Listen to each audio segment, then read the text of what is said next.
disco cervical, dor crônica no pescoço, síndrome do chicote cervical, whiplash, conhecida como whiplash cervical, enxaqueca, cefaleias.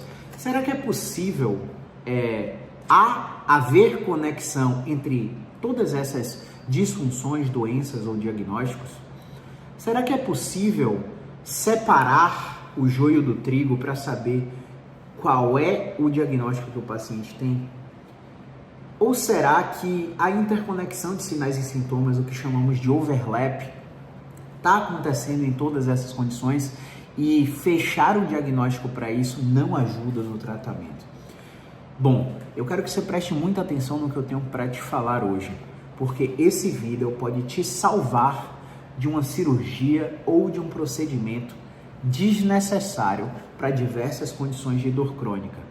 Nesse vídeo eu vou te ensinar aspectos fundamentais que você precisa saber sobre hérnia de disco cervical, sobre sua evolução, as degenerações, abaulamentos, protusões, hérnias extrusas, sequestradas, as interconexões nervosas que todas essas hérnias fazem através do caminho que esses nervos percorrem por diversas partes do corpo.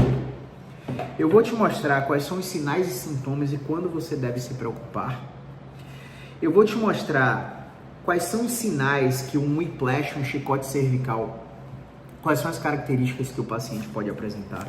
Eu vou te mostrar 10 pesquisas científicas que vão tirar esse terror médico ou esse terror que o profissional de saúde da fisioterapia ou da educação física colocou na sua condição de dor na coluna, de dor de cabeça, de dor no pescoço. E você vai sair desse vídeo com muita autonomia, seja para tratar pacientes com essas condições, ou seja para controlar a sua dor se você já estiver em tratamento. Você vai saber se o profissional está seguindo a ciência ou não está seguindo. Beleza? Vamos começar. Afinal, o que é hérnia de disco cervical? Hérnia de disco cervical é uma alteração natural da idade que acontece nas articulações da coluna. Entre cada ossinho branco desse tem um disco. E nesse disco está passando várias estruturas, como por exemplo as artérias e os nervos que vocês estão vendo nessa estrutura em amarelo e vermelho. Onde eles passam a gente chama de foramen, e esse foramen tem ligamento, tem gordura, tem várias coisas que apertam ou estreitam esse espaço. Com o passar da idade, esses discos eles sofrem um processo inicial de desidratação. Essa desidratação vai evoluindo para abaulamento. O abaulamento vai virando uma degeneração, a degeneração vira uma protusão, a protusão vira uma hérnia. A hérnia pode ser de dois tipos, extrusa ou sequestrada. Todos esses processos, eles são, repito, naturais do envelhecimento, da atividade esportiva que você pratica, da atividade de trabalho que você pratica. Porém, todavia, entretanto, de 5 a 10% dos casos de dor nas costas apresentam condições específicas que podem ser correlacionadas com essa hérnia, com esse abaulamento, com essa protusão. Com isso que você encontrou na ressonância magnética. Apenas 5 a 10%. 90 a 95% não tem nada a ver com isso que está na imagem. E menos de 1% são condições realmente graves que precisam ser abordadas por um médico em emergência para que você não adquira sequelas para a vida toda. Só para você ter uma noção de probabilidade, para eu encontrar uma coisa grave em um paciente com dor nas costas, eu preciso pedir e examinar 250 mil pessoas. 250 mil exames de imagem precisam ser solicitados para encontrar alguma coisa grave. Isso seria amplamente desnecessário de ser praticado se a gente pensasse que a clínica é soberana e que o exame físico já mostra sinais de que a gente pode suspeitar de algo grave para não pedir essa ressonância desnecessariamente. E por que pode ser desnecessário? Você pode pensar assim, Caio, mas se for o meu caso, eu quero investigar, eu quero fazer uma ressonância. Quando a gente compara na pesquisa científica o paciente que foi submetido à ressonância versus o paciente que não foi submetido, a gente encontra um dado muito interessante. O paciente que foi para a ressonância, às vezes piorou e na maioria esmagadora das vezes melhorou de uma forma mais demorada do que o paciente que não foi. O paciente que não fez a ressonância, que não tomou anti-inflamatório, você vai entender por quê, ele melhora mais rápido, de uma forma mais eficiente, com mais autonomia, beleza? Dito essa evolução entre os processos naturais fisiológicos da desidratação, abaulamento da hérnia, algumas condições podem gerar sintomas, a maioria delas não vai gerar. Quais são os sinais e sintomas? Vamos lá. O paciente tem dor intensa, tem irradiação que pode ir para a cabeça, para o trapézio, para a escápula, para o braço, para o antebraço, para as mãos, para o peito e até mesmo para o tórax, beleza? Essa irradiação para a cabeça pode ficar na região temporal, ela pode focalizar na articulação temporomandibular, articulação da boca, ela geralmente pode vir associada com dificuldade para respirar, e quando associada com dificuldade para respirar, esses sintomas somáticos aumentam a ansiedade. Essa ansiedade, essa preocupação excessiva, reagem no seu sistema nervoso, te colocando em um dos seus dois modos padrão, que a gente chama de DMN, de Default Mode Network. Meio que um sistema operacional pré-instalado que você tem no seu cérebro para reagir de forma automática a diversas circunstâncias. Ou seja, diante do medo e da ansiedade, você amplifica sua resposta de defesa, adquirindo um comportamento de evitação, um pensamento que geralmente é catastrófico, e isso amplia a atividade de uma estrutura do seu cérebro chamada amígdala, responsável por detectar ameaças, te colocando em um daqueles modos que a gente chama de lutar ou fugir. Você só pode ficar no modo de lutar ou fugir ou no modo de dormir e digerir. No modo de lutar ou fugir, você está tenso ou relaxado. Fica essa reflexão. Estando tenso, o gasto energético é muito maior, a fadiga é muito maior, o estresse oxidativo é muito maior e você tem grande chance de perpetuar um quadro de dor que poderia ser resolvido de uma forma simples porque recebeu informações ameaçadoras, amedrontadoras, que perpetuaram o seu comportamento de proteção. Eu entendo que dói, mas não é por isso que você precisa se proteger, até porque em 95%, muito mais que 95%, 98%, 99% dos casos, essa dor, por mais excruciante que pareça, não é algo grave. Não é porque sua coluna está ferida e que você precisa proteger, ao contrário do que muitos ortopedistas, muitos fisioterapeutas falam para você por aí, muitos educadores físicos falam para você. Eles estão tentando te ajudar. De coração, eu não acredito que é má fé, mas eles estão, infelizmente, desatualizados no que diz respeito às principais pesquisas científicas relacionadas a esse termo. Beleza? Você pode ainda ter choques, agulhada, queimação, ok? Nesses sinais e sintomas, você pode apresentar alguns que preocupam. Por exemplo, perda de força. Caio, como assim perda de força? Se você tem dor cervical excruciante com irradiação para trapézio, escápula e vai para o braço, e não está conseguindo, por exemplo, segurar uma caneca, um copo, o copo cai da mão o tempo todo, você não tem força de preensão palmar, você aperta seu antebraço aí com muita força, depois aperta o outro, e você não sente diferença, você tem a força. Agora, no caso que você consegue apertar um e não consegue o outro, essa perda de força, quando progressiva, é um sinal de que realmente você pode estar tendo uma mielopatia compressiva, um SCC, Spinal Cord Compression. Tá? Então, o que é que vai acontecer na Spinal Cord Compression? Essas vértebras vão diminuir o espaço através da desidratação e vão apertar esse buraquinho aqui que passa a raiz nervosa e a raiz vascular. O nervo e o vaso podem proliferar sintomas como, por exemplo, a dor de cabeça, a dor temporomandibular. E tudo está muito interligado, porque a gente tem um gânglio aqui chamado cérvico trigeminal que tem ramificações de nervos como se fossem o rio e seus afluentes. E esse rio vai passar por várias partes do seu corpo, produzindo alguns sintomas que também preocupam. Por exemplo, visão dupla. Você olhou para a pessoa se dividiu em dois. Tontura recorrente. Dificuldade na articulação da fala. Você planeja a fala, você quer falar, mas você não consegue articular a fala. Dificuldade de engolir. Deglutição. Desmaios, drop attacks do inglês, né? Então, dormência no rosto ou na língua, que a gente chama de numbness. Náusea junto com a dor. Nistagmo, seu olho começa a mexer sozinho. Eu não estou falando da sua pálpebra tremer quando você está ansiosa ou nervosa. Estou falando do seu olho mexer. Tremor na mão junto com a dor, ataxia. Então, se você não tem perda de força, perda de sensibilidade, como assim? Por exemplo, eu estou aqui vestido e a sensação do toque da minha roupa na pele é igual em todos os pontos. Quando eu falei isso, você percebeu, né?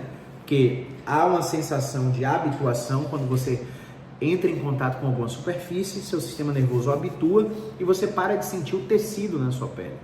Mas quando eu chamo a atenção, seu sistema nervoso vai lá, despolariza canais de cálcio e gera a percepção da nocicepção, que é um estímulo que quando você toca em alguém é gerado. Eu estou sentado aqui há muito tempo, essa nocicepção vai gerar uma pressão de alerta no meu sistema nervoso para fazer eu mudar de posição, porque se eu não mudar de posição, o peso do meu corpo comprime as artérias e eu entro em hipóxia, o oxigênio não chega e eu posso ter alguma lesão no tecido que aquela artéria irriga. Por isso eu mudo de posição, inclusive dormindo. Vocês mudam de posição dormindo para não fazer barotrauma, trauma por pressão no vaso, entende? Tudo isso é automático, gente. Tudo isso é extremamente automático, beleza? Muitas pessoas apresentam também como sinais e sintomas tensão muscular e pontos gatilho. E aí eles recorrem à liberação miofascial, ventosoterapia, massoterapia e palpação. Eu te digo, tratamento para dor é uma coisa, tratamento para bem-estar é outra. Bem-estar faz parte do tratamento da dor? Faz parte, porque uma pessoa que está com bem-estar em dia, ela reage menos às circunstâncias de vida e ao contexto e ao ambiente que você está inserido. Seja, por exemplo, um advogado de área criminalista que trabalha com demandas extremamente estressantes todos os dias. Ou, por exemplo, um empresário com 50 funcionários, 100, 500 funcionários, com alta carga de responsabilidade. Ou, por exemplo, uma mãe de 3 filhos. Ou, por exemplo, uma mãe solteira com um filho especial. Entende? Toda vez que eu tenho um aumento de demanda de responsabilidade na minha vida, seja em qualquer ambiente ou contexto, ou toda vez que eu tenho um aumento de sobrecarga de demanda, seja de trabalho, familiar, conjugal, eu vou para o modo de luta ou fuga e aumento a tensão muscular. Essa tensão muscular sistematicamente é repetida, ou seja, na psicologia a gente colocaria isso como estresse crônico. Vai gerar uma resposta disfuncional e mal adaptativa do seu sistema nervoso, inclusive daquela estrutura que eu citei no início do vídeo, a amígdala. A detecção de ameaça começa a ser exacerbada, inclusive em estímulos que são inócuos. Caio, como assim? O vento do ventilador dói na minha pele. O toque do tecido de um vestido no pescoço mais apertado, de um colar no pescoço, dói a minha cervical, aumenta a minha dor de cabeça. O uso de um boné um pouco apertado aumenta a minha dor de cabeça. O ar-condicionado, em vez de me gerar só calafrio, aquela sensação aconchegante, fora do calor, de sensação térmica atual de 35 graus em Salvador, você acredita? Não me gera conforto, me gera dor. Então, eu tenho uma resposta desproporcional a um estímulo que não deveria ser interpretado como doloroso. Deveria ser interpretado por simples nocicepção. É aquela paciente com dor crônica cervical generalizada, irradiada para a cabeça, que já passou por vários reumatologistas, já teve rótulos diagnósticos de fibromialgia e evita abraçar as pessoas que amam, porque o abraço dói. Como é que é a sua vida sem poder abraçar quem você ama, velho? Você entende como é complexo o processo? Como a gente tem que analisar muitas coisas nessas condições? Essa dor excruciante, ela pode ser de hérnia de disco em 4% dos casos.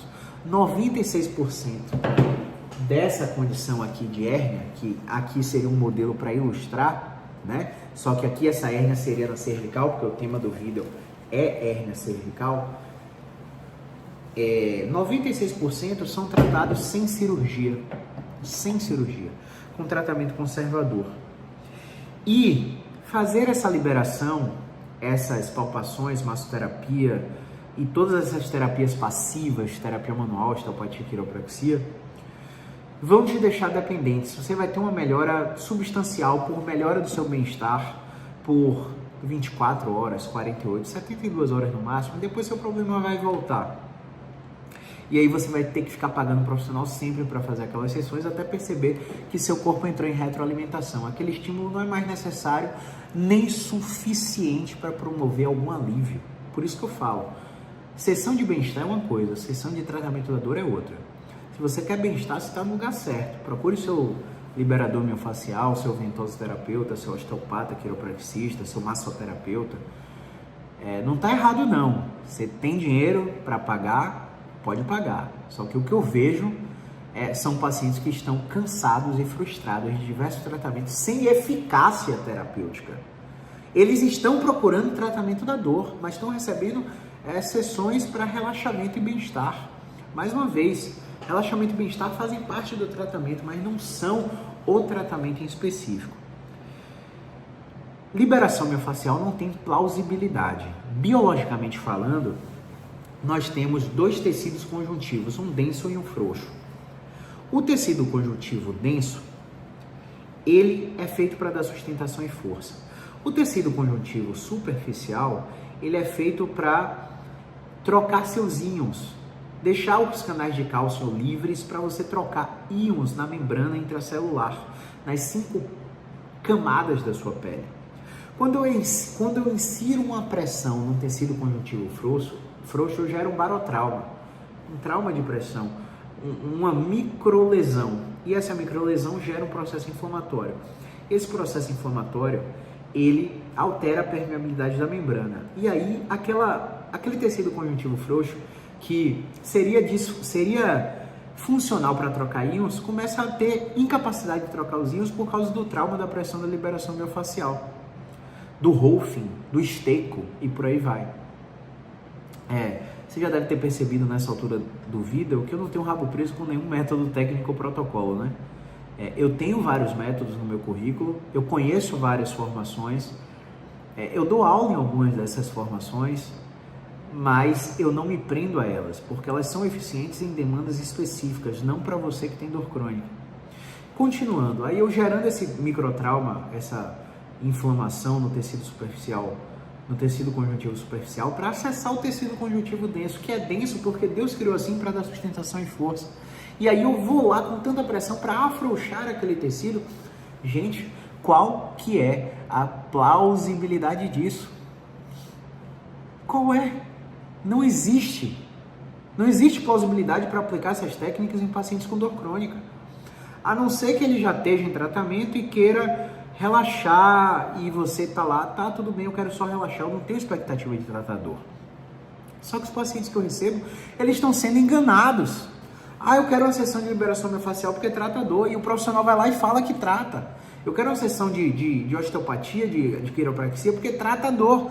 O profissional vai lá e fala que trata. Até trata, mas é uma coisa momentânea e passageira. Não é uma coisa duradoura. Não é uma coisa que dá autonomia para o paciente. O paciente fica dependente do terapeuta. Então eu sou osteopata, pô. Eu tenho formação em quiropraxia, eu nem divulgo isso. Eu nem divulgo. Você não para ter pelo menos curiosidade, por quê? Quer dizer que eu não uso na prática clínica? Não. Eu uso em alguns pacientes em específico, em condições muito particulares. Tentativa de reversão de um flare-up, por exemplo. Ganho de mobilidade de um paciente que quer performance, por exemplo. Que não tem dor, mas quer melhorar o desempenho esportivo. Entende? Um paciente rígido, saudável, não um paciente com dor crônica. Então, alguns profissionais também alguns pacientes e profissionais inserem a palpação do lugar que dói. E, cara, Pavlov, um psicólogo russo, ele fez um experimento muito grande, muito importante. Ele pegou um cachorro e colocou o cachorro para receber uma carne e viu o comportamento prévio à recepção dessa carne. E o comportamento do cachorro era a salivação. A partir de um tempo, Pavlov chegou e tocou um sino e deu a carne. Esse cachorro começou a condicionar esse estímulo, sino e carne. A partir do momento que Pavlov retirou a carne e tocou só o sino, o comportamento de salivação continuava acontecendo, velho. Caio, como assim? Isso mesmo. O comportamento de salivação continuava acontecendo mesmo sem a carne. Ele associou aquele aprendizado aos dois estímulos. É o paciente com dor cervical. que toda vez que está estressado no trabalho ou está com prazo para cumprir uma meta, começa a estressar, entrar em modo de luta ou fuga e não desativar a musculatura. Porque ele associou aquela experiência aversiva de prazo, de meta, de responsabilidade, de cobrança, de autocobrança, à dor. E só de ser exposto pelo contexto de vida ou pelo ambiente que ele está inserido a essas determinadas demandas, ele desencadeia dor. E ele acha que a lesão nunca vai sarar, que a inflamação nunca vai sarar. Não tem lesão, não tem mais inflamação. O problema não está mais no lugar que dói. Depois de 3 meses de dor, o que está acontecendo é um processamento anormal do seu sistema nervoso. O seu cérebro modificou estrutura e função e está reagindo de forma desproporcional. A gente precisa tirar você da tomada. Entende? O cara está posturado o tempo todo, né? Léo Santana canta aqui em Salvador, posturado e calmo. Não, acaba com essa postura. Relaxa a postura, desativa a sua musculatura. Sua musculatura não foi feita para ficar que nem robô elegante o tempo todo. Tá na sua reunião de advogados, reunião de negócios, tá dando uma palestra que precisa da linguagem corporal bem elegante, ereta, tudo bem, ok. Acabou a palestra, a reunião, a atividade que você precisa imprimir linguagem corporal, relaxa, desarme a postura, tira a língua do céu da boca. Para de morder, tá mordendo o tempo todo, fazendo apertamento. Aí o dentista vai lá e coloca uma placa para estimular mais ainda o seu apertamento. Vou te ensinar uma coisa aqui importante. Nós temos um reflexo primitivo que nasceu com a gente, chamado reflexo de endireitamento. Fica de pé agora. Agora pega alguém e pede para esse alguém, de forma bem leve, empurrar seu tronco para trás. Agora começa a analisar o que está acontecendo com a ponta do seu pé. O dedão está saindo do chão, né? Porque o reflexo de endireitamento reage ao estímulo que o ambiente te dá.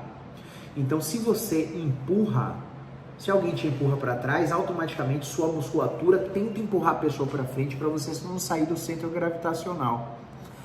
Se alguém coloca um negócio para conter a sua mordida, o que é que você vai fazer? Morder mais ainda, tensionar mais ainda a musculatura de masseter pterygoide, pegar o arco zigomático e sobrecarregar cada vez mais. Aí o paciente está com dor cervical, hernia de disco e dor de cabeça, dor temporal, dor periorbital em volta dos olhos, sem conseguir se concentrar para estudar, para uma defesa de mestrado, doutorado, para um concurso público, não consegue estudar para a prova de medicina que vai fazer, não consegue se concentrar no projeto de arquitetura, no software de engenharia, no trabalho de secretariado, não consegue se concentrar no trânsito.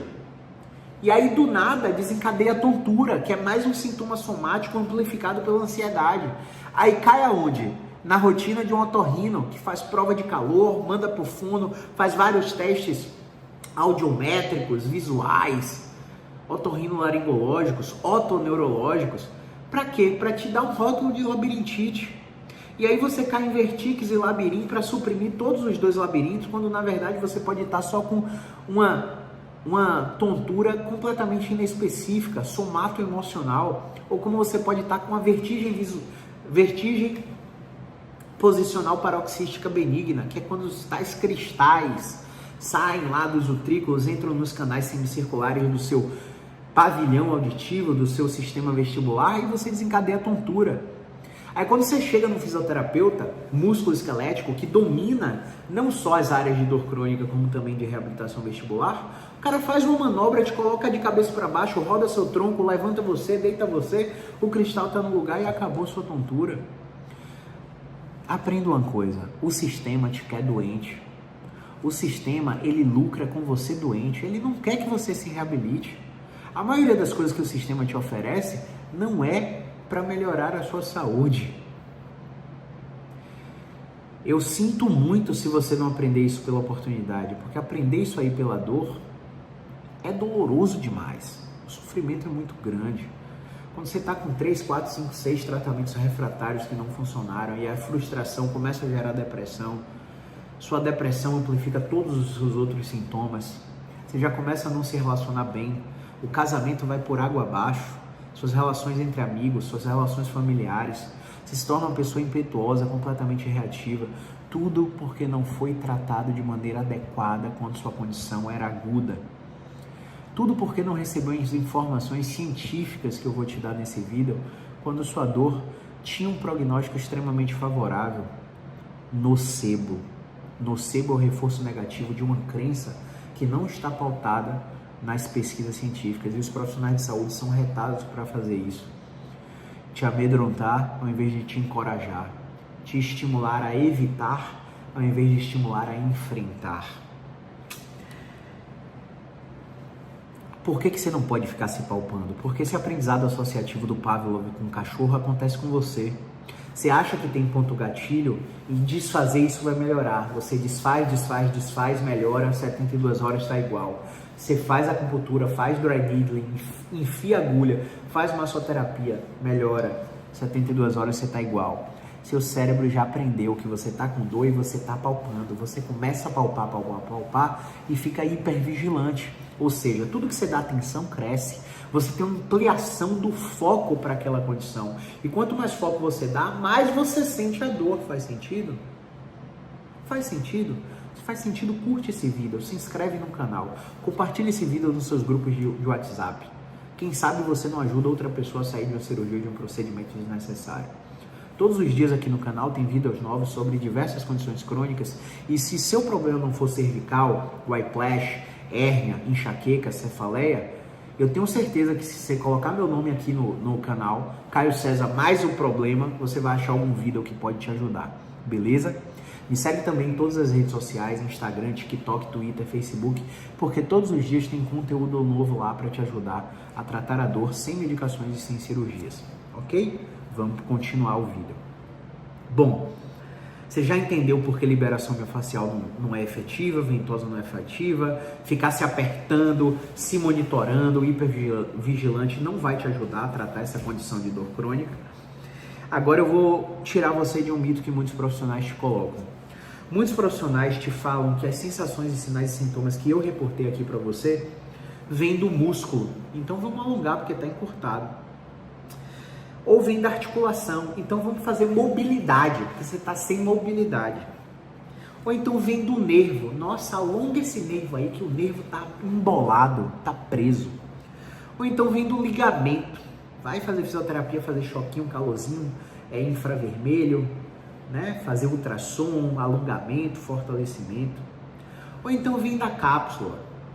E a verdade é que a literatura científica mostra pra gente que não podemos dizer que a dor do paciente vem de determinada estrutura.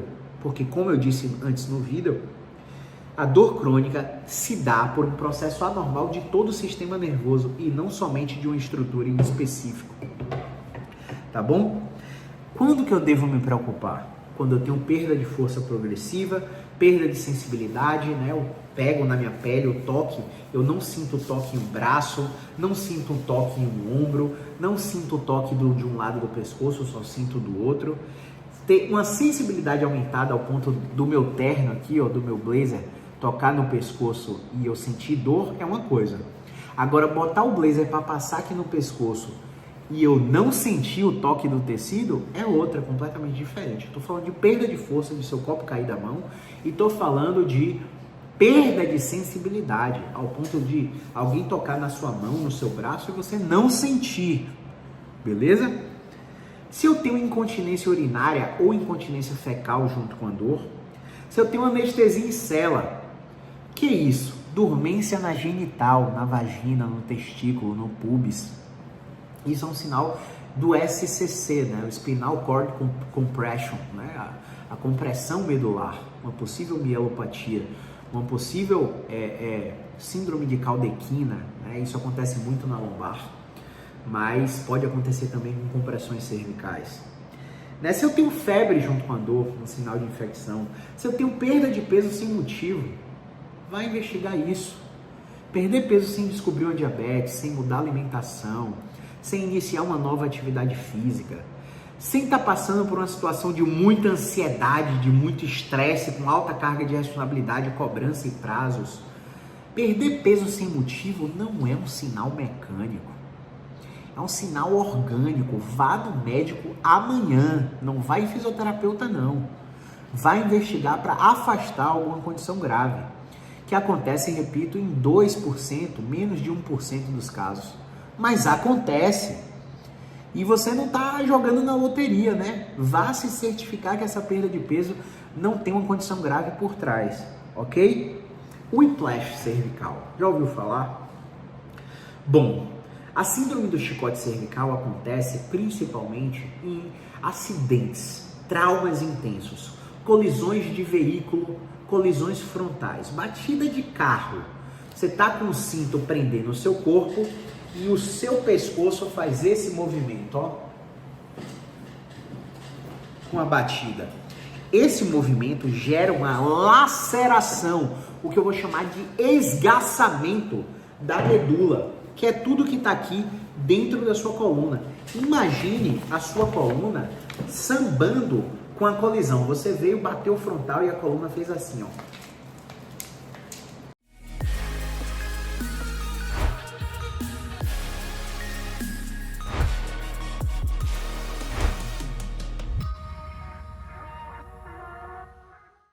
Beleza? Tô exagerando aqui, claro, mas não queira viver uma experiência dessa, tá? Só para você ter uma ideia, nos Estados Unidos, seguradoras de saúde, escritórios de advocacia ficam monitorando a estatística de acidente de trânsito para, se alguém sofreu um acidente de trânsito, em, sei lá, meia hora, um advogado tá ligando pro seu telefone para ir no seu seguro e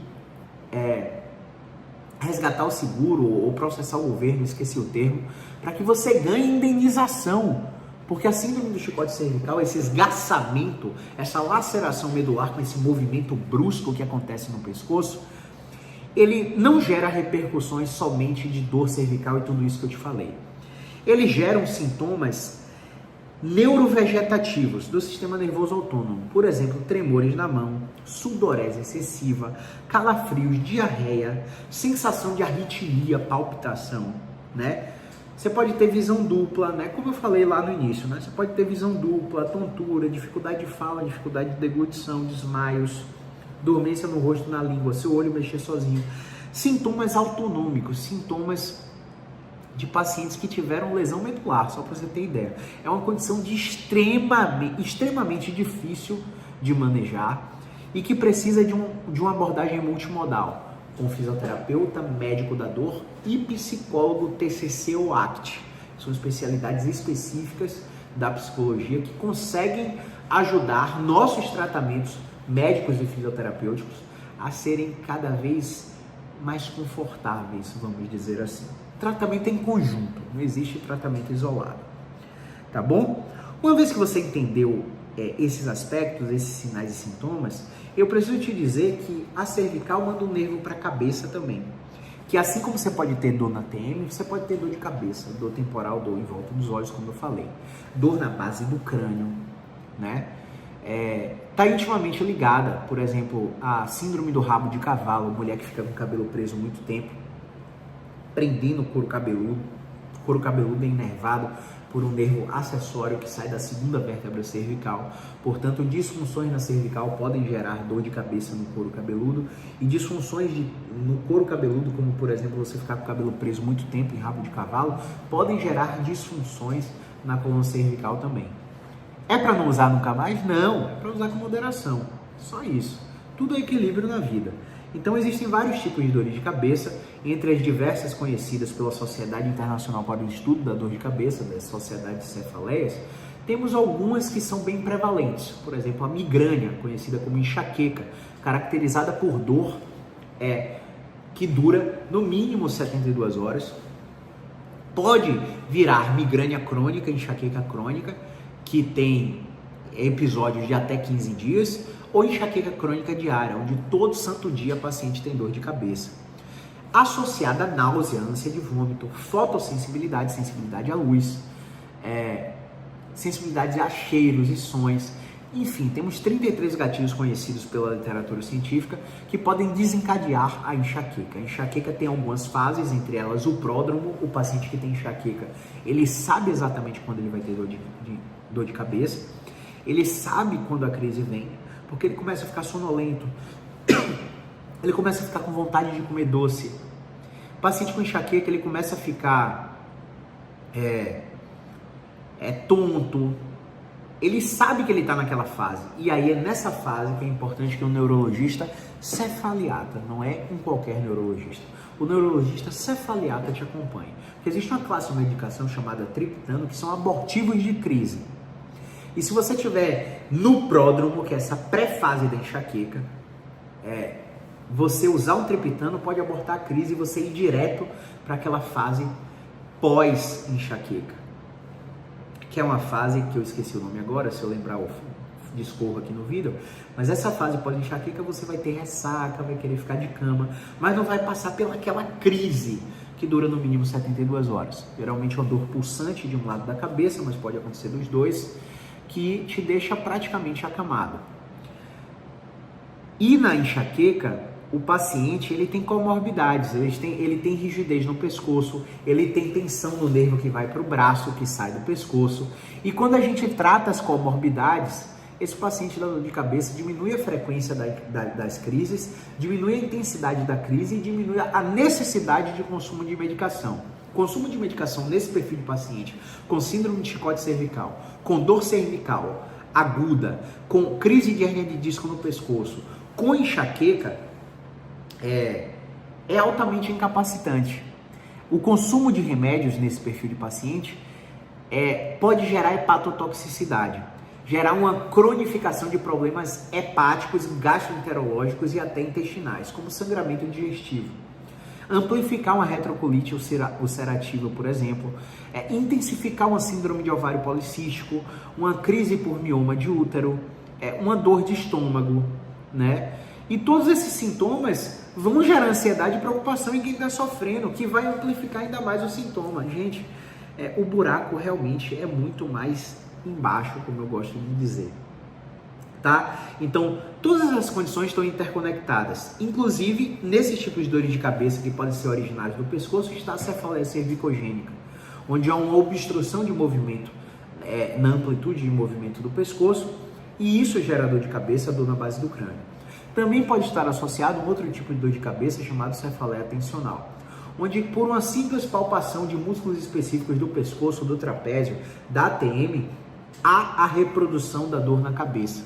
E para isso existe um método muito interessante, o método Watson, onde nós trabalhamos com um mecanismo de reprodução e remissão, onde precisamos desencadear a dor do paciente durante o tratamento para que esse sintoma comece a entrar em remissão. E para que esse paciente aprenda técnicas de autoinibição muscular, para ele mesmo fazer o que o terapeuta faz por ele no início do tratamento e ter autonomia, não depender do tratamento. O paciente faz 6 meses de tratamento com a gente, no final dos 6 meses ele entra em consultas de manutenção, fazendo consultas mensais de revisão, se ele tiver interesse, é opcional, e esse paciente então, ele consegue manejar a condição sozinho. Entende? Ele sabe exatamente o que ele tem que fazer, ele tem os vídeos dos seus exercícios de ativação muscular, de descompressão mecânica, de destravamento da articulação, de automobilização dos seus próprios nervos. Ele tem tudo gravado em vídeo e ele tem uma sequência, uma rotina de movimentação diária que ele faz para manter os ganhos do tratamento. Ele é ensinado sobre todos os aspectos que interferem na condição de dor para que ele faça o automanejo. Ele é ensinado sobre quantos litros de água ele tem que beber de acordo para o peso corporal. Ele é ensinado sobre a importância da alimentação e não de aquele comer emocional, né? Ele precisa não somente comer, ele precisa se nutrir. Ele é ensinado sobre a importância da alimentação para consultar um nutricionista. A gente faz um inquérito hídrico, um inquérito alimentar para identificar se há algum alimento tóxico, algum alimento que é gatilho para essa condição de dor. Ele é ensinado sobre como gerenciar o estresse e reagir melhor às circunstâncias do contexto e ambiente. Ele é ensinado a necessidade da psicologia, da implementação prática das técnicas de terapia cognitiva funcional e de terapia cognitivo comportamental. Ele é encaminhado para um psicólogo se for necessário. Muitos deles já são acompanhados por psiquiatras.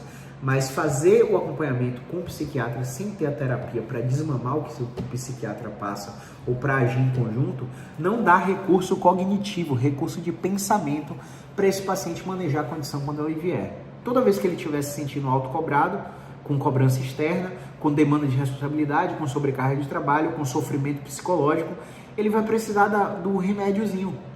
E o grande lance é que o remédio, além de perder o efeito com o passar do tempo, ele gera dependência e ensina o seu cérebro a não produzir analgésicos naturais. Nós temos uma farmácia interna para fazer tudo isso. Beleza? Então é muito importante você entender que todas essas condições podem inclusive acontecer em um paciente só. E como que se vai prometer um resultado rápido e duradouro para esse paciente? Não tem como. É um paciente crônico. É um paciente que vai ficar 6 meses, 1 ano, até 2 anos em tratamento. E quando acaba o tratamento desse paciente, quando acaba o tratamento em consultório, não acabou o tratamento para a vida. O tratamento é a mudança de estilo de vida. Acabou o tratamento no consultório, ele precisa seguir as orientações fora. Ele precisa fazer as consultas de manutenção, afastadas para 30, 45, 60, 90 dias. Mas ele precisa cuidar da saúde dele, porque com saúde, o resto ele consegue. Não é mesmo? Primeiro a saúde, depois a família, depois o trabalho. Não inverta a ordem. Eu entendo que você queira ajudar seus familiares, seu irmão, sua mãe, seus pais, seus filhos, seu marido, sua esposa, mas para você ajudar alguém, você precisa estar bem. Faz sentido? Vamos às evidências científicas. Tudo isso que eu falei é mera teoria. Eu estou pensando que você vai acreditar em mim. Você pode estar pensando aí que é opinião de Caio. Caio está falando isso para te vender um tratamento, né? E eu entendo, o balelômetro está ligado em todas as pessoas que já estão frustradas com tratamentos anteriores. E isso é comum, eu te entendo de coração. Vamos às pesquisas científicas, beleza? Separei essa aula aqui para que você conquiste realmente o conhecimento que está faltando para você controlar a sua dor. Vamos às evidências. Pessoal, primeiro eu quero mostrar para vocês que estamos aqui de frente para o computador, tá? De frente para o computador. Você deve ter percebido aí 1, 2, 3, 4, 5, 6, 7, 8, 9, 10, 11 abas abertas. Todas essas abas abertas são de pesquisas científicas que a gente reuniu para dar essa aula aqui para você. E você está vendo aqui um resumo que eu fiz para seguir um breve roteirinho. Eu sempre faço isso. Eu atendo o paciente perguntou, eu anotei, porque tudo que o paciente me pergunta, ele vira conteúdo para minhas redes sociais e assim a gente alcança cada vez mais pessoas. Beleza? O Wang e colaboradores publicou em 2009 no Annals of Translational Medicine uma pesquisa sobre a prevalência de achados de degeneração da coluna em populações que estão envelhecendo e sua fraca associação com idade, dor no pescoço e osteoporose. Bom, o que é que o Wang trouxe?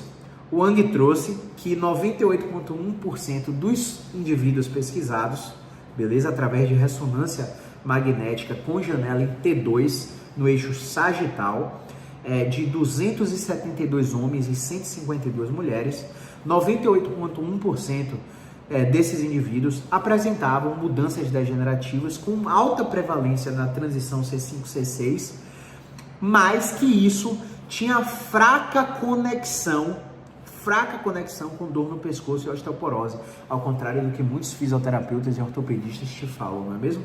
Fraca associação. Inclusive, a alta prevalência de estenose de canal foi encontrada nessa pesquisa, tá? Ou seja, se o médico, o fisioterapeuta, olha a sua imagem, diz o que você tem e trata você baseado na imagem, ele está no mínimo desatualizado.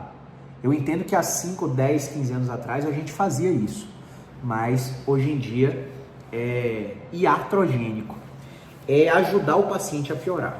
Beleza? Vamos para o próximo. Nakashima e colaboradores, em 2015, publicou uma pesquisa na Spine, tá? Uma revista muito bem consolidada na nossa área, investigando 1.211 pessoas sem dor nenhuma, sem nenhuma dor. Eles fizeram ressonância magnética e a ressonância magnética encontrou 87,6% de alterações. Abaulamento discal foi frequentemente observado, abaulamento discal, e especificamente quando essa população investigada de 1.211 pessoas ultrapassava a barreira dos 50 anos, até a SCC era encontrada, a Spinal Cord Compression, né? A mielopatia cervical. Inclusive, nesse estudo, ele traz uma ressonância magnética terrível, que se você não conhecer a pessoa, você acha que a pessoa é cadeirante. Uma pessoa com a fusão entre a vértebra C5 e C6, C4 e C5, e essa fusão há uma anterolistese, um escorregamento da vértebra com compressão do canal da medula, e essa imagem é de um homem de 77 anos de idade que nunca na vida teve dor cervical. E a imagem é realmente terrível. A imagem é horrorosa. Eu não sei se vai ter autofoco aí, porque eu estou na câmera do celular, eu não estou na câmera profissional, mas se você vir essa imagem aí, a imagem é horrorosa, tá? E a pessoa não tinha nada. Voltando, continuando. Chiu et al. Publicou em 2014 uma pesquisa, uma revisão sistemática que avaliou a probabilidade de regressão espontânea da hérnia de disco. E olha só o que ele encontrou.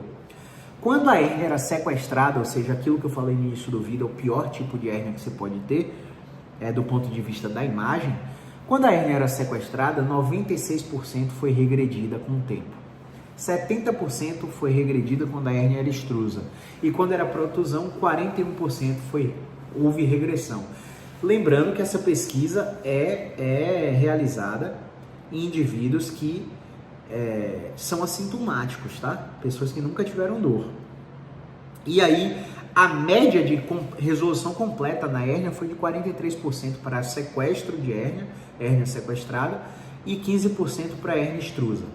Resolução completa não implica em tratamento de dor e incapacidade completos, tá? Não é uma relação linear, não é uma relação diretamente proporcional. Eu tenho só um abalamento, minha dor deve ser pequena. Eu tenho uma hérnia gigante, minha dor deve ser imensa, a incapacidade imensa, a severidade de sofrimento imensa. Não é assim que funciona. Eu tenho pacientes que têm um abalamento pequenininho, tenho 2 cruciantes, chegaram aqui no consultório de cadeira de roda com um familiar. E eu tenho pessoas que têm uma hérnia de disco extremamente volumosa e tem uma dor totalmente pequenininha e numa área que não corresponde à hérnia. Então, a relação não é linear, beleza? Tudo depende das informações que você recebeu e do comportamento que você adotou após o diagnóstico, após a sua crise. Vamos lá. Olha só, Gopil et al. Publicou em 1998, tá? Num seminário de artrite e reumatologia, tá? Publicado na National Library of Medicine, na PubMed, The Role of Inflammation in Disc Herniation Associated com radiculopatia associada, tá? Vê bem, ele encontrou nessa pesquisa que, cadê? Vamos lá, Gopil et al. Vamos lá, Gopil et al. Eu não anotei aqui, mas o que é que ele encontrou? Ele encontrou que na hérnia de disco não havia forte associação com radiculopatia. O que é a radiculopatia? É aquela dor do pescoço que irradia para o braço inteiro, com dormência, formigamento e perda de força. É aquela dor da lombar que irradia para a perna inteira, com dormência, formigamento e perda de força. Então, apesar da inflamação explicar parcialmente a radiculopatia, o envolvimento dos mediadores inflamatórios, como fator de necrose tumoral alfa, como TNF-alfa, expressos de interleucina 1 beta, interleucina 6, né? Que são prostaglandinas, leucotrienos, óxido nítrico, imunoglobulinas, citocinas pró-inflamatórias e toda essa cascata de reações autoimunes derivadas da inflamação da hérnia, elas explicam parcialmente a irradiação para dor na perna. Parcialmente, mas o envolvimento desses mediadores na sua fisiopatologia da hérnia de disco associada com radiculopatia não pôde ser provado, tá? Então, várias pesquisas científicas mostrando isso. Vamos lá para um outro estudo da Carla Cunha, né? Publicada na Arthritis Research and Therapy, beleza? A resposta inflamatória na regressão lombar por hérnia de disco. Vê bem o que esse paper mostra. Esse paper mostra pra gente que quanto maior é a hérnia, maior é a reação imune do nosso corpo. Os macrófagos derivados da quimiotaxia do sistema imunológico vão lá para a hernia de disco, englobar aquela hernia de disco, porque reconhecem aquele volume herniado como um corpo estranho, atacando o seu sistema orgânico. Então, como maior a sua hérnia, maior é a cascata de substâncias do sistema imune para combater esse processo. E aí o que é que você faz? Você vai lá e toma um anti-inflamatório. E aí a gente comparou quem tomou anti-inflamatório com quem não tomou. E quem não tomou recuperou mais rápido. Por quê? As pessoas que recuperam mais rápido têm a proliferação de neutrófilos muito maior do que as pessoas que não se recuperam. E o anti-inflamatório vai lá e inibir a ativação dos neutrófilos. Então, em quem estava com o neutrófilo pequenininho, a recuperação foi ruim. Em quem estava com o neutrófilo grandão, que não houve anti-inflamatório dentro do processo para inibir a ação dos neutrófilos, eles se recuperaram mais rápido. Então, a inflamação que todo mundo fala que é ruim para você, segundo as pesquisas científicas, parecem ser benéficas ou, no mínimo, reflita necessárias para que o seu corpo se adapte a essa condição que está ocorrendo com você, não é mesmo? Então, eu quero que você internalize essa mensagem. Estamos acabando, tá? New England Journal of Medicine, maior pesquisa médica, maior revista médica científica do mundo. Surgery versus Prolonged Conservative Treatment for Sciatica. Esse estudo é de dor ciática, né? Cirurgia versus tratamento conservador prolongado para ciática. Eu vou transferir esse estudo para aquela cervicobraquialgia, que é a ciática do membro superior, né? É quando há uma compressão nervosa no pescoço e essa compressão irradia dor para o trapézio, para a escápula, para o ombro, para o braço, para o antebraço, para a mão e há perda de força, como eu falei várias vezes nesse vídeo. Acompanharam os pacientes que foram para o tratamento conservador e os pacientes que foram para a cirurgia. Os dois grupos melhoraram igual em 12 meses. No ponto no tempo 6, os pacientes que fizeram a cirurgia tiveram um alívio da dor mais rápido do que os que não fizeram. Porém, isso não implicou em melhora da capacidade funcional. Isto é, se eu perguntar para você, olha, eu vou tirar sua dor no pescoço com a mão, vou tirar a irradiação da dor no seu braço, mas você não vai recuperar a habilidade de carregar seu filho no colo. Ou eu vou controlar a dor no seu braço, ela não vai reduzir tanto, mas você vai recuperar a habilidade de carregar seu filho no colo sem piorar do seu quadro. O que é que você escolheria? Agora, de uma forma não racional, você pode até dizer, não, tira minha dor, não vou carregar mais a criança no colo, não. Agora, não sendo racional, você pode até responder isso. Mas, quando a gente escolhe entre dor e incapacidade, o paciente não vem pela dor. Existe sempre uma dor por trás da dor. O que a dor que você sente lhe tirou, essa é a real incapacidade. Esse é o real grande problema. E é isso que você procura o profissional para tratar. Dor por dor, você toma um analgésico, você se automedica, você vai metendo paliativo no seu organismo. Quando você tem um grande problema derivado da sua dor, é aí que você procura o profissional. Então, os pacientes, eles preferem melhorar a incapacidade quando a gente escolhe isso. E a cirurgia, ela não melhora a incapacidade, até porque com 3 meses de dor, os estudos mostram muita síndrome de falha cirúrgica. 46% dos pacientes operados com dor crônica continuam com dor. Para cada 2 que operam, 1 continua com dor. Então é uma resposta muito ruim, feliz de quem conseguiu controlar a dor com cirurgia, mas a média não é boa para isso, tá? Intensidade da dor não é indicação de cirurgia. E endossando esse paper do Wilco P.U., né, publicado no New England Journal of Medicine em 2007. Ou seja, em 2007 a gente sabia disso, a gente está falando de 2024, a gente está entrando em fevereiro de 2024. Mas em 2007 a gente já sabia isso. E ainda existem hoje profissionais sem ter essa informação para te passar. E aí eu vou para o The Spine Journal, tá? Agosto de 2014. A Jessica Wang publicou uma pesquisa sobre o curso e prognóstico e os fatores prognósticos do sintoma cervical por hérnia de disco com radiculopatia, com irradiação para o braço. Uma revisão sistemática da literatura. E aí, olha só o que ela traz. Ela traz que há uma melhora substancial de 4 a 6 meses com tratamento, mais a resolução completa, baseada no estudo de 1.221 pesquisas, se dá em 83% dos casos, de 24 a 36 meses, ou seja, 2 a 3 anos. O paciente com esse problema, ele fica comigo 1 ano. eu não trato por menos de 1 ano. Porque o paciente vai ter flare-ups, o paciente vai ter escapes de dor, vai ter oscilação como se fosse um eletrocardiograma. E quando ele estiver na crise, ele não vai querer fazer nada. E quando ele estiver bem, ele vai querer exagerar. E o grande lance é o equilíbrio. Eu falo isso todos os dias nas minhas redes sociais. É apesar da dor que você tem que se mexer. É por causa dela que você tem que se mexer. E quando você estiver bem, não dá para exagerar. A diferença entre remédio e veneno para exercício físico é a dose. Beleza? É a dose, tá? Então, se o curso natural da história do seu problema é de 2 a 3 anos, que pressa é essa que você quer tratar sua condição em uma sessão? Quer que o cara faça mágica com você? Não existe bala de prata. Não existe pílula mágica. Você tem que entender isso. Você tem que ser informado sobre isso. Vão ter vários profissionais querendo te vender tratamento rápido e duradouro para ganhar seu dinheiro e você não vai recuperar antes desse tempo. Você vai começar a ter uma resposta com 3 a 6 meses. Com 3 a 6 meses você vai começar a ter uma resposta satisfatória, mas a resolução do seu problema vai se dar em 24 a 36 meses. É por isso que depois de 1 ano de tratamento, de 6 meses de tratamento, o tratamento não acaba. Sem continuar fazendo as coisas que a gente pede em casa. Tudo que você fez no tratamento está gravado no seu celular.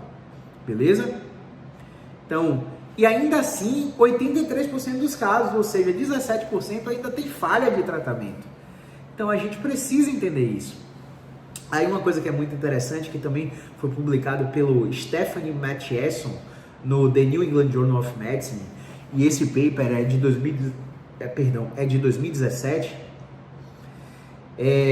foi um ensaio sobre o uso da pregabalina para dor ciática crônica e aguda.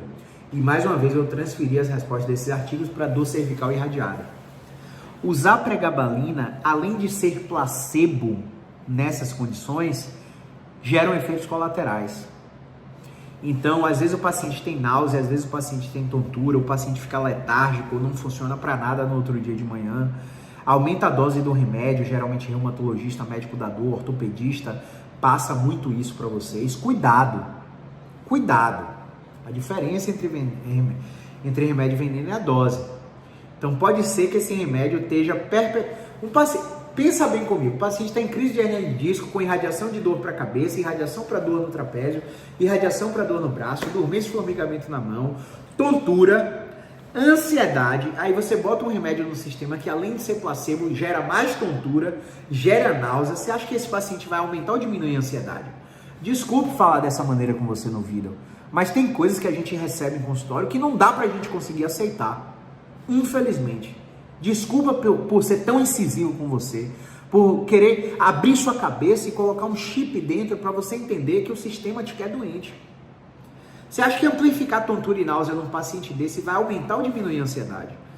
E a ansiedade vai fazer o que com sua amígdala, que eu expliquei no início do vídeo? Vai aumentar ou diminuir a reatividade, a desproporção da sua resposta dolorosa aos estímulos do contexto do seu ambiente. Vai colaborar para ter um paciente mais ansioso, mais estressado e com mais dor. É ridículo, é bizarro o que muitos profissionais desatualizados fazem com os pacientes. Aí eu vou terminar com só mais 2 artigos para endossar tudo que eu falei. Vou te mostrar aqui o The Surgery for Chronic Musculoskeletal Pain, The Question of Evidence. Você deve estar pensando aí agora que é um conflito entre fisioterapeuta e ortopedista para vender tratamento. Eu digo que o ortopedista não funciona, eu digo que a fisio funciona, o orto diz que fisioterapia não funciona para vender a cirurgia. Não é uma guerra entre esses profissionais. Ortopedista e fisioterapeutas trabalham, ou pelo menos deveriam, trabalhar em conjunto, em benefício seu, em seu benefício do cliente. A minha atenção é centrada na necessidade do cliente. E se o ortopedista que trabalha com o cliente passa uma coisa que eu sei que não tem evidência, eu mostro isso para o cliente tomar decisão clínica se continua com aquele ortopedista ou não. E eu gostaria que os ortopedistas que tivessem conhecimento de prática baseada em evidência científica fizessem a mesma coisa com os pacientes que voltam para eles dizendo: fiz fisioterapia e não funcionou, vamos operar. Não, que fisioterapia você fez? Com quem você fez? Qual método foi utilizado? Deixa eu procurar aqui se tem evidência para a sua condição. Olha, não tem evidência para a sua condição. O que tem evidência é isso, isso e isso. Você conhece algum profissional que faça isso? Não conhece? Médicos que estão me assistindo aqui agora, tenham um fisioterapeuta para chamar de seu. A sua cirurgia só vai funcionar se tiver um bom fisioterapeuta no pré-operatório, se tiver um bom fisioterapeuta no pós-operatório. O seu paciente só vai agradecer pelo procedimento que você fez se ele estiver bem acompanhado por um fisioterapeuta, para ter autonomia no processo. Eu preciso do ortopedista para fazer meus bloqueios simpáticos interlaminares, para usar medicação antidepressiva quando necessário, dual ou tricíclica, para usar opioide quando necessário, para usar injeção, se for necessário, para amenizar a crise do paciente que está com dor. Eu preciso de você para fazer um bloqueio transforaminal epidural na lombar, na cervical não fazem. Um bloqueio interlaminar na cervical, um bloqueio simpático. Para esse paciente que está com dor irradiada tolerar os meus exercícios, eu preciso de vocês. Só que a verdade é que a recepção dos pacientes aqui tem sido cada vez pior em relação aos feedbacks dos ortopedistas que eles encontram no mercado, aos feedbacks dos fisioterapeutas que eles encontram no mercado. Então é muito difícil tratar esses pacientes sozinhos. Nós precisamos de vocês e eu acredito que vocês também precisam da gente. Então se você é médico e está assistindo esse vídeo, por favor, tenha um fisioterapeuta para chamar de seu. Se você é fisioterapeuta e está assistindo esse vídeo, por favor, procure um ortopedista que trabalhe de forma científica, sem vieses de indústrias de próteses, de vendas casadas de consultórios multimodais, onde você sai de lá com 10 de RPG, 10 de pilates, 10 de acupuntura e fica rodando dentro daquele sistema de clínica. Paciente que está me assistindo, o sistema te quer doente. O sistema não quer que você melhore. Você lucra, o sistema lucra sim. E você está pagando cada vez mais caro no plano de saúde para fazer tratamentos que não funcionam, te manter frustrado, te manter depressivo, amplificar sua ansiedade, sua preocupação e não tirar você do quadro que você quer sair. Bom, nesse paper, o Ian Harris, que é um ortopedista, ele fez uma pesquisa onde ele avaliou a indicação cirúrgica de 6.000, vamos lá, 6.814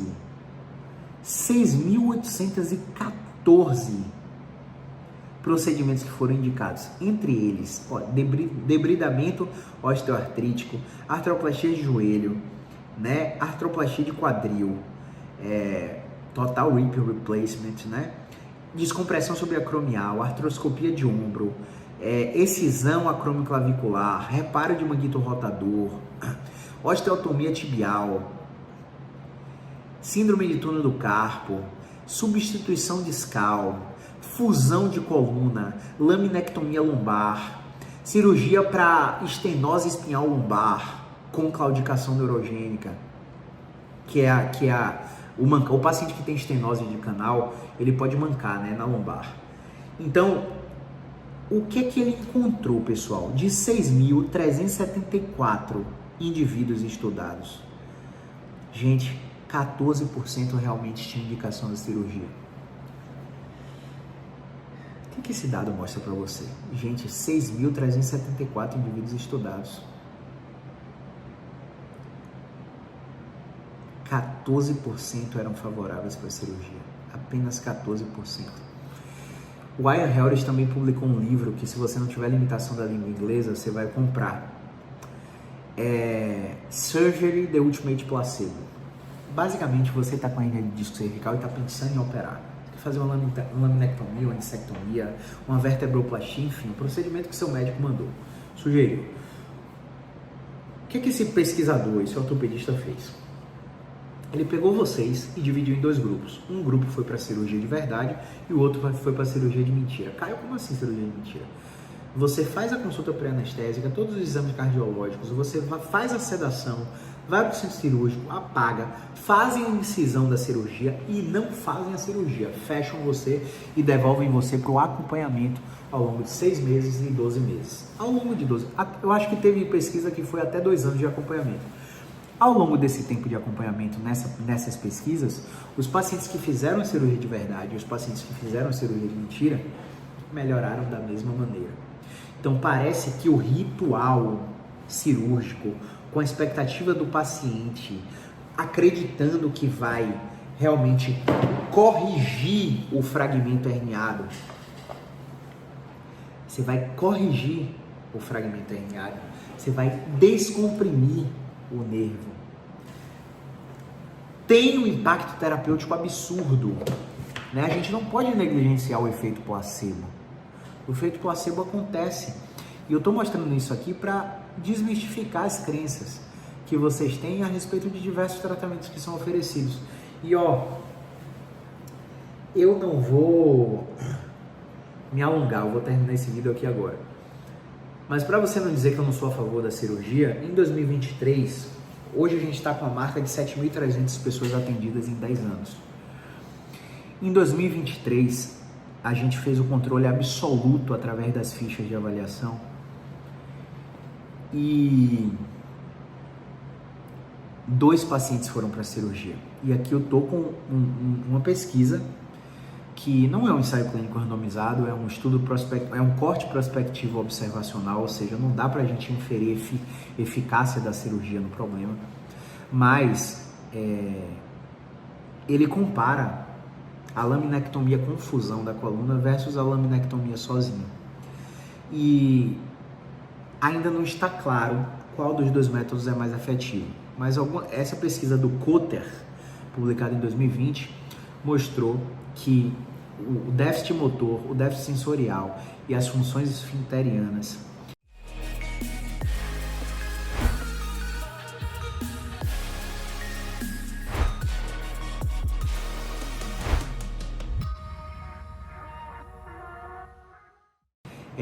a severidade da doença e o grau de incapacidade melhorou quando a cirurgia foi laminectomia com fusão, tá? Mas não dá para dizer, isso tratando a mielopatia cervical degenerativa, né? Mas não dá para dizer que esses pacientes passaram por um tratamento conservador, porque tratamento conservador para o médico é repouso, tirar impacto, tirar o paciente da atividade social, da atividade esportiva, fazer remédio, e isso aí a gente sabe que piora o paciente. A gente não gosta de mudar nada na rotina do paciente, porque a gente não quer ter viés sobre a melhora ou piora dele. A gente coloca uma coisa de cada vez para saber se o paciente vai melhorar, vai piorar ou vai ficar inerte. Se o paciente faz o que eu peço para fazer e sai da academia, e sai do crossfit, sai da natação, para de caminhar, para de fazer isso, para de fazer aquilo, a gente não sabe se ele melhorou pela intervenção ou se foi pela mudança comportamental induzida pelo profissional de saúde. E se ele piorar, a gente também não sabe se foi porque faltou o que ele estava acostumado ou se foi pelo que a gente colocou. Se ele ficar inerte, ótimo. Eu fiz um movimento, fiz um exercício, fiz uma prescrição que não agravou o paciente. Então eu sei que eu posso aumentar a dose daquilo e ir testando ao longo do tratamento. Repouso não é tratamento para essa condição. Tirar impacto não é tratamento para essa condição. Ficar na água não é tratamento para essa condição. Você não é peixe para ficar fazendo hidroterapia e hidroginástica a vida toda. A gente vive sob impacto, a gravidade está agindo aqui sobre mim, sobre a sua coluna nesse momento que você assiste esse vídeo. E enquanto você não entender isso, vai ser muito difícil de você melhorar. Eu espero, com todas essas evidências, ter esclarecido um pouco do que você precisa nessas condições. Um único paciente pode apresentar dor cervical crônica, com hérnia de disco cervical, dor irradiada para a cabeça ATM, dor irradiada para o braço, enxaqueca e cefaleia. Ainda assim, somado a tudo isso, ele tem uma síndrome de chicote cervical com desautonomia. Então, é um caso complexo. 6 meses é para a gente começar. O paciente geralmente é acompanhado por 6 meses, 1 ano ou 2 anos, a depender da complexidade do caso, e isso a gente só vai identificar na avaliação. Então alinha a sua expectativa, porque 2 anos, 1 ano, 6 meses é nada para quem já sofre com dor há 20, 15, 30 anos. Para quem já sofre com dor há 10 anos, há 5 anos, há 15 anos. O que mais você vai esperar a dor tirar de você? Um grande abraço, movimento é vida.